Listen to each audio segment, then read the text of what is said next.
প্রথম আইএসএল খেলছি, হয়তো আমরা মোহামেডান স্পোর্টিং ক্লাব 134 বছরের ক্লাব, কিন্তু গত 8-9 বছর আমরা ভারতবর্ষের যে মূল স্রোত থেকে আমরা বাইরে ছিলাম। সেখান থেকে আমাদের প্লেয়াররা, এটা প্লেয়ারদেরই ক্রেডিট দেবো যে আমাদের আই লিগ খেলে আমরা এখানে এসেছি।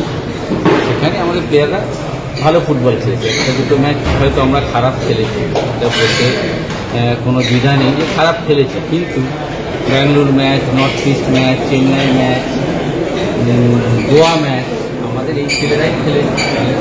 আমাদের এই ছেলেরা ভবিষ্যতে ভালো খেলতে পারে, এটা আমাদের বিশ্বাস আছে এবং আজকে অনেক ভালো খেলেছে। আর বাইরে তো কিছু বলার রেফারি দিয়েছিল 8 মিনিট, আমরা গোল খেয়েছি 99। তুমি দেখো ওই 99 মিনিটে গোল খেয়েছি, আর কিন্তু রেফারি যে টাইমিং দিয়েছিল 8 মিনিট, তাহলে 90 আর নয় 98 মিনিট, 99 হয়তো 1 মিনিট বেশি খেলাতেই পারে রেফারি, এটা খেলার অঙ্গ হতে পারে। তবে আমাদের ছেলেরা ভালো খেলছে। প্রথম যাবে এখন লাস্ট মোমেন্টে ওরা গোল করে দিয়েছে, কিছু তো করার নেই, এতগুলো আমাদের গোল মিস হয়েছে, ওরাও গোলকিপারটা অনেক বাঁচিয়েছে। লাস্ট মোমেন্টে একদম 1 সেকেন্ড 2 সেকেন্ডের মধ্যে গোল হয়ে গেলে তো।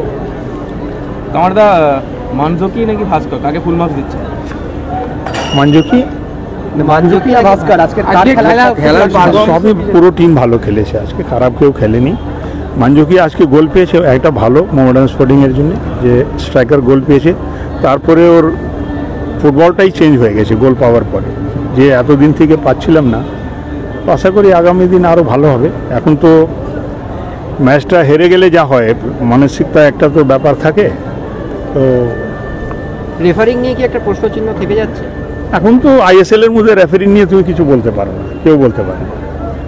আর কিছু বলে লাভ নেই, কী করেছে না করেছে তারা পাবলিকরা যারা আছে করছে, আমাদের কিছু বলার অ্যাজ এ অফিসিয়াল হিসাবে আমরা কিছু বলতে পারবো না। উৎসবে উপহারে নিত্য প্রয়োজনে শাড়ি ও রেডিমেড পোশাকের একমাত্র ঠিকানা রাজলক্ষ্মী, হিন্দ মোটর স্টেশনের নিকটে।